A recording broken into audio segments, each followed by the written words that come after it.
మెదక్ జిల్లా చేకుంట మండలం చిట్టోజుపల్లి గ్రామంలో ఉన్న సీలింగ్ చట్టం 266/1లో ఉన్న భూమిని భూదాన్ సీలింగ్ చట్టం ప్రకారం చూశారు.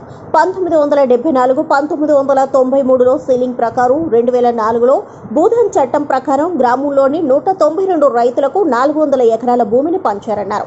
ఇదే 266/1 సర్వే నెంబర్ ఇంకా 318 ఎకరాల మిగులు భూమి ఉందన్నారు.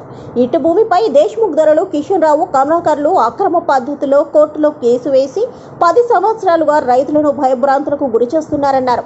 గతంలో అప్పటి ఉమ్మడి మెదక్ జిల్లా కలెక్టర్ శ్రీ శరత్ రైతులకు అనుకూల రిపోర్టుతో కోర్టుకు వివరాలు సమర్పించారన్నారు. దొరల ఒత్తిడికి తలొగ్గిన అప్పటి తహసీల్దార్ 2016, 2017 సంవత్సరాల్లో కోర్టు స్టెథోస్కోప్ పేరుతో రైతులను భూమి నుండి బలవంతంగా తరిమివేశారన్నారు. ఒకవైపు కోర్టు కేసు నడుస్తుండగా ప్రస్తుతం దేవాదాయ శాఖ వారు ఇట్టి వివాద భూమిని ఇబ్రహీంపూర్ గ్రామ వెంకటేశ్వర స్వామి దేవాలయానికి రిజిస్ట్రేషన్ చేసినట్లు రైతులకు నోటీసులు ఇవ్వడం విడ్డూరంగా ఉందన్నారు.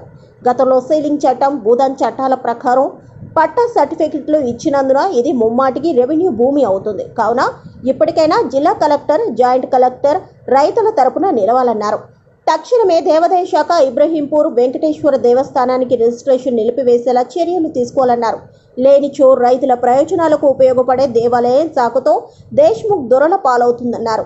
ఈ కార్యక్రమంలో కోటగిరి మల్లేశో, Edaraju, M Narasimhulu, G Parasuramulu, CHLM, K Mallaiah, ALM, K Bhushanam, K Swamy, P Swamy, M Srinu, Y Sattaiah మరియు వ్యవసాయ కార్మిక సంఘం మెదక్ జిల్లా అధ్యక్షులు కె మల్లేశం, మాజీ అధ్యక్షులు, గ్రామ మాజీ సర్పంచ్ లక్ష్మీ నరసయ్య తదితరులు పాల్గొన్నారు. పట్టా సర్టిఫికెట్లు భూదాను చట్టం కింద ఇవ్వడం జరిగింది. ఈ రకంగా సర్టిఫికెట్లు ఇచ్చిన తర్వాత రైతులకు పొజిషన్లోకి వస్తే దేశ్ముఖ్ దొరలు ఈ భూమి మాదని చెప్పి కోర్టులో స్టెథోస్కోప్ తీసుకురావడం జరిగింది. దీని మీద రైతుల పోరాటం సందర్భంగా అప్పటి తహసీల్దార్ గారు రైతులను బలవంతంగా భూమి నుంచి ఆపేసిన తర్వాత కూడా ఎమ్మడి జాయింట్ కలెక్టర్ గారు కోర్టుకు కూడా రైతులకు అనుకూలంగా రిపోర్ట్ సబ్మిట్ చేయడం జరిగింది. అప్పటి నుంచి ఇప్పటి వరకు ఈ భూమి కోర్టు కేసులో కొనసాగుతున్నది.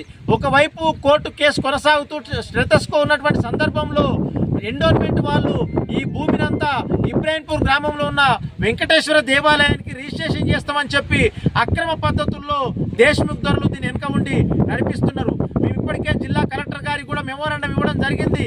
వెంటనే జిల్లా కలెక్టర్ జోక్యం చేసుకొని రైతులకు సర్టిఫికెట్లు ఇచ్చారు కాబట్టి ఇది రెవెన్యూ భూమి అవుతుంది. రెవెన్యూ భూమి మీద జిల్లా కలెక్టర్, జాయింట్ కలెక్టర్ కోర్టులో కొట్టాలి, ప్రభుత్వంతో కొట్లాడాలి. ఈ రైతులకు భూమి ఇవ్వాల్సిన అవసరం ఉంది. తక్షణమే ఈ రిజిస్ట్రేషన్ ప్రక్రియను ఆపాలని చెప్పి ఈ రోజు ఇక్కడ గ్రామంలో రైతులు సమావేశం ఏర్పాటు చేసుకోవడం జరిగింది.